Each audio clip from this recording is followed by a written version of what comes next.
سلام زخوركم تختاتلتي تقراي أونلاين كمل لكم دحن لكم لما عنتي قنبات 11 ديو كبرات تختاتلتي كم تلمد لما عنتو ون سومنا أومل اختي حزباوية نحرنا تقراي حزنا لكم ماتينا لنا قتلو قربيو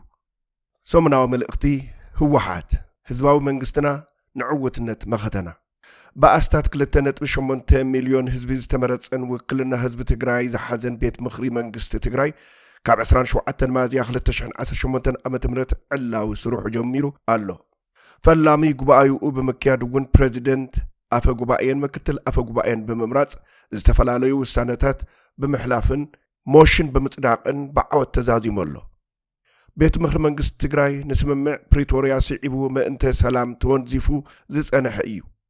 ስርዓት ብልጽግና ስምምዕ ፕሪቶሪያ ሙሉእ በሙሉእ ስለዘፍረሶ ድማ እቲ ተወዚፉ ጸንሐ ቤት ምክሪ ህዝቢ ትግራይ ናብ ስሩሑ ክምለስ ግድን ስለዝኾነ ብዕሊ ተመሊሱ ስሩሑ ጀሚሩሎ ቤት ምክሪ መንግስት ትግራይ ከምቶም ካልኦት ትካላት ህዝቢ ትግራይ ህልውንኡ ከብቅዕን ንኽብተንን ብውሽጥን ደገን ዝተዋደደ ወፍሪ ከካየደሉ ጸንሐ እዩ እቲ ሕዚ ኣብ ደንበ ጸላኢ ተዓሲቡ ዝርከብ ብሄራዊ ክሕደት ዝፈጸመ ጉጅለ ንቤት ምክሪ ንምፍራስ ዘይፈንቀሎ እምኒ የለን ካብ ዝሓሊፉ ውን ዓቕሚ ትግራይ ክበታትን ጸግዒ ጸላኢ ኮይኑ ህዝቢ ትግራይ ብመሰረት ስምምዕ ፕሪቶሪያ ሉዓላውነት ይመለስ ሞትን ስቃይን የብቅዕ ውሑስ ብዝኾነ መንገዲ ናብ መረበተይ ክምለስ ይገበር ተሓታትነት ጀኖሳይድ ይረጋግጽ እንትብል ደላይ ኩናት ዝብል ሽምና ለጠፈ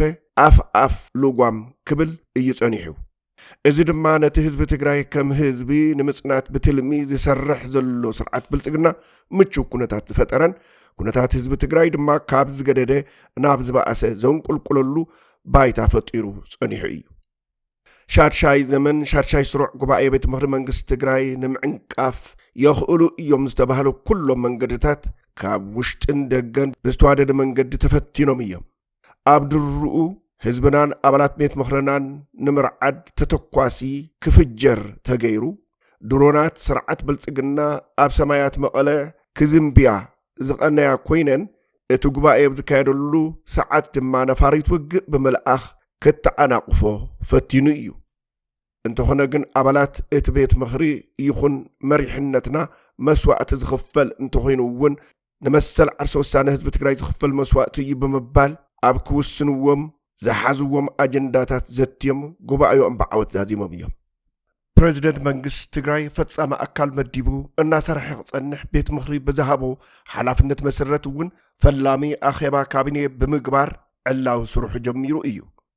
ምምላስ ቤት ምክሪ መንግስት ትግራይ ንህዝቢ ትግራይ መቃለሲ ማእኸል ክህልዎ ዘኽእል እዩ ትግራይ ስሩዕ መንግስታዊ ቁመና ብዘለዎ መንግስቲ ክትመሓደርን ኣብ ፈጻሚ ኣካል ቀጻሊ ዝኾነ ቁፅጽርን ታሕታትነትን ክሰፍንን ዝገብር እዩ እቲ ቀንዲ ድማ ዓቕምታት ትግራይ ብምውዳብ ብሄራዊ ትካላት ህዝቢ ትግራይ ነቲ ከም ህዝቢ ገጢሙና ዘሎ ሓደጋ ዝምጥን ቁመናን ምውዳድን ፈጢረን ክሰርሓ ዘኽእል እዩ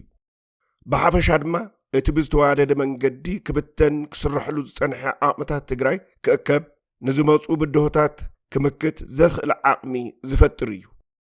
በዚ እውን ሉዓላዊ ወሰን ትግራይ ክኽበር ኣብ ትሕቲ ወረርቲ ዝቕተልን ዝግፍዑን ዘለው ወገናትና ሓራ ክወፁ ዝተመዛበሉን ዝተሰደዱን ወገናትና ናብ በረበቶም ክምለሱ ተሓታትነት ፈጸምቲ ጀኖሳይድ ክረጋገጽ ዳግመ ህንጸትን ሕውየትን ትግራይ ክጅመር ብሓፈሻ ህዝቢ ትግራይ አንጻላሊዎ ካብ ዘሎ ሓደጋ ህልውና ወፂኡ ውሕስንኡ ክረጋገጽ ዘኽእል ቃልሲ ከካይድ ባይታ ዝፈጥር እዩ ዘተን ድርድርን ምክያድ ኣብ ዝግበር ጻዕሪ እውን ተወሳኺ ዓቕሚ ዝፈጥር እዩ መላእ ህዝቢ ትግራይ ንሰላም ካብ ዝልካ ባህጊ ስምምዕ ፕሪቶሪያ ክፍጸም ብዓቕልን ትዕግስትን ክትሓትት ጸኒሕኻ ኢኻ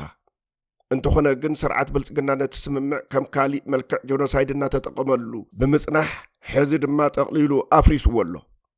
ሕዚ እውን ከም ቀደምካ ነቲ አንጻላልዩካ ዘሎ ሓደጋ ህልውና ንምውሓስ ኣብ ጎኒ መንግስትኻን መሪሕ ውድብካ ህዝባዊ ወያነ ሓርነት ትግራይን ዓሲልካ ወሳናይ ተረኻ ከም እትዋጻእ ኣይንጠራጠርን